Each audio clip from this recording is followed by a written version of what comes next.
ba yung gawin? I'm not very familiar with weather science, Mr. Chair, but if I understand correctly from your question, siguro po ang pwede ko pong mai-relate sa nakikita po namin based on the premise of your question. Ang DOST po, for example, after po nilang mapasok, naging springboard po sila sa pag-hack po sa iba pang mga ahensya sa ilalim ng DOST. Lalong-lalo na po yung mga ahensya ng DOST na may kinalaman po sa research and development. So, nung napasok nila yon parang avatar, nandun sila sa loob, na sumisid na sila sa iba't ibang bureaus ng DOST na walang kaalam-alam ang DOST.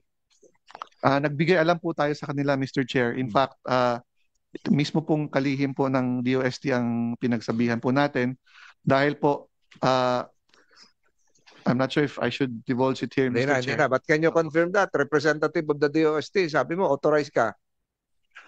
Uh, confirm this po with our executive director po for the information regarding the hacking po. Paano, paano?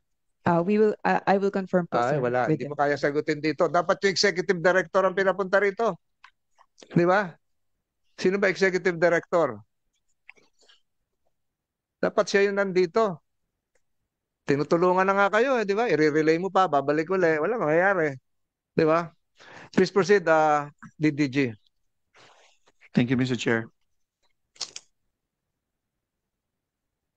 So sa pangkalahatan po, balik po ako doon sa isang previous slide ko.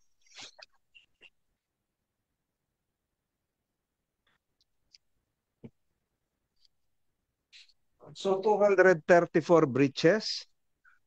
Ito po, Mr. Chair, sa nakita lang po namin ito kamakailan. Hindi pa po ito kasama last year, Mr. Chair. Ito very recent lang po ito. Hindi na lang po natin papangalanan yung ahensya kasi mataas po ang ahensya na ito. It's high level. Pero kung titingnan nyo po, ito po ang mga nangyaring insidente, 234 data breaches na na-uncover po ng ating ahensya. Meron pong 32 na agencies ang meron pong sensitibong impormasyon na nakabulatlat po sa dark web. Meron pong 91 credentials. Ibig sabihin po, ito po yung ginagamit sa mga ahensyang ito para po mag-access sa kanilang mga websites at sa kanilang mga databases. Yung mga Ay, pwede silang pasukin pa uli kasi naka-open na, di ba? Yes, Mr. Chair. So hindi pa to nagawa ng paraan na masarahan. Ganun ba? Mr. Chair, ang ginagawa po namin as soon as ma-uncover po ito is pinagbibigay alam po kaagad namin sa mga respective agencies. What can they do? Depending po on their cyber capabilities, iba-iba po kasi. Yung iba, hindi pa po matured ang kanilang cybersecurity operations, medyo kulang po ang kanilang magiging action po, Mr. Chair. Compromise lahat. Opo. Lalong-lalo na sa research and development, DOST. And the same is true with DICT. So 91 compromised credentials. Ano ibig sabihin yan? Mr. Chair, ang credentials po kasi ginagamit po yan para i-access po ang mga websites at Password. Opo, basically password po. At saka yung mga databases. Kung nakabulat-lat po yan, pwede po silang pasukin. At depende po sa role na ginagampanan ng credentials na na-compromise po. Pwede pong high-level access po yun, Mr. Chair.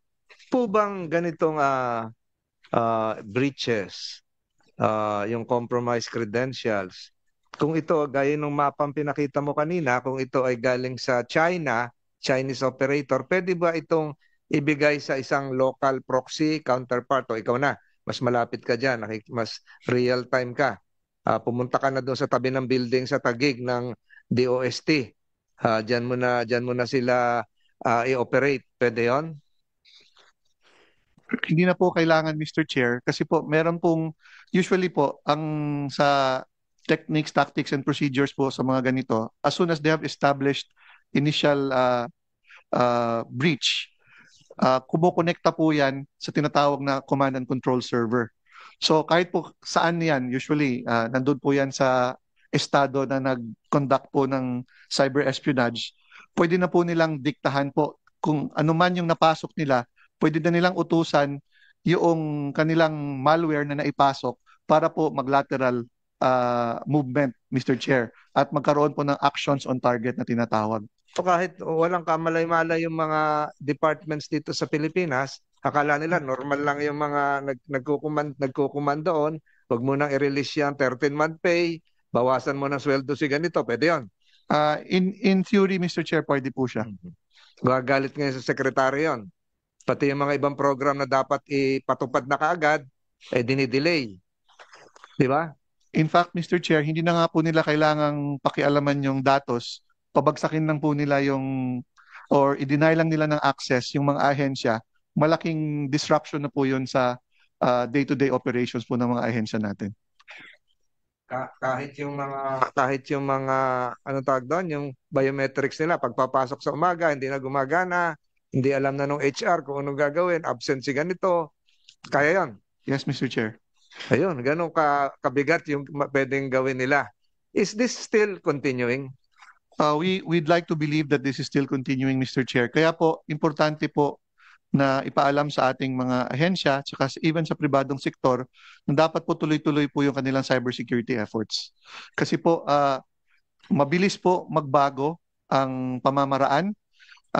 In fact po, every few minutes, merong naiimbentong bagong malware, Mr. Chair.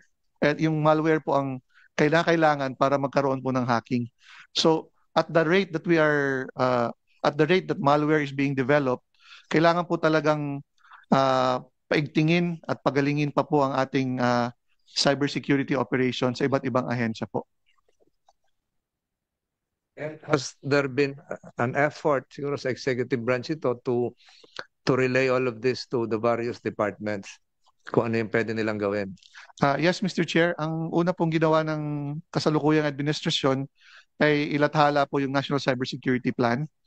But in conjunction with that, Mr. Chair, naniniwala po kami na dapat po magkaroon ng isang focal agency for cybersecurity, which sa kasalukuyan po wala pa. That's why the administration is working on an executive version, and we hope that the Senate and the House will support the version being pushed by the executive po para magkaroon po ng isang dedicated National Cybersecurity Agency, Mr. Chair.